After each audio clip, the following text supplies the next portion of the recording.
les jours où j'ai perdu mes cheveux. Ces quelques mots m'ont plongé dans un puits sans fond, dans un gouffre d'incertitude où je me suis perdue. Je me suis cherchée, je me suis laissée engloutir par toutes les émotions qui se sont réveillées. Et j'ai embrassé mon ego, ses compagnons qui a refusé de me lâcher et qui m'a susurré tous ses doutes. Les larmes sont venues à moi. Ces larmes silencieuses, insidieuses, comme des vagues qui m'ont submergée sans prévenir. Et j'ai laissé couler, je devais libérer. Et en même temps, je me suis aperçue que je n'avais que des cailloux et d'obstacles qui jalonnaient mon chemin. Chaque pierre qui m'a barré la route a été une occasion de m'arrêter pour observer ce qui s'est passé en moi. Le temps file, imperceptible, comme ce souffle de vent qui a caressé mes journées, mes semaines, mes mois. Ce temps, il a fallu que je le vive, que je l'accepte et que je l'accepte tel qu'il venait. Et je me suis délestée au fil du temps, malgré tous les orages qui ont dévasté l'intérieur de moi. Ils ont fait rage, ils m'ont laissé perdre du temps, mais je me suis donné du temps. J'ai apprivoisé le temps et mes 39 ans sont arrivés.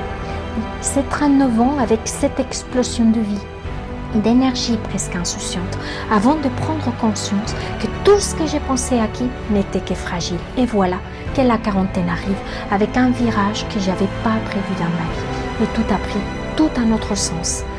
J'ai vécu autrement, peut-être plus de lucidité, plus de recul, avec la même envie de sourire à la vie. Et j'ai su que je ne serai plus jamais la même. J'avais plus de lucidité, même si je voulais continuer à progresser, à aller de l'avant. Cette épreuve n'allait pas me laisser indifférente. Qu'est-ce qui m'attendait au bout du chemin? Je ne savais pas. J'ai continué à aller pas à pas, en vécu cette épreuve de la meilleure manière que je pouvais avoir. C'était celle de croire en moi. Et je me suis permis de vivre ces passages avec une nouvelle perspective, une femme épanouie, consciente de ma fragilité. Et à ces moments-là, je me suis épanouie comme une petite fleur qui arrive après l'hiver. Je me suis regardée, j'ai regardé mon corps, je me suis reconnue dans ce nouveau corps et je l'ai photographié. J'avais envie d'y croire à un nouveau avenir, à croire et rêver à nouveau, de poser ses regards sur l'avenir avec un espoir de renouveau, d'amour de moi, de confiance en moi, d'estime de moi, avec amour et bienveillance.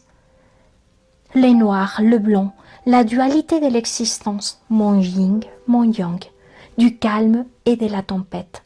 Et c'est la femme que je deviens, une femme qui accepte d'être tout et son contraire, dans sa complexité, dans sa contradiction, avec ses forces et ses fragilités. Et j'ai appris à vivre, à accepter la vie dans ses fragilités qui est tout aussi belle.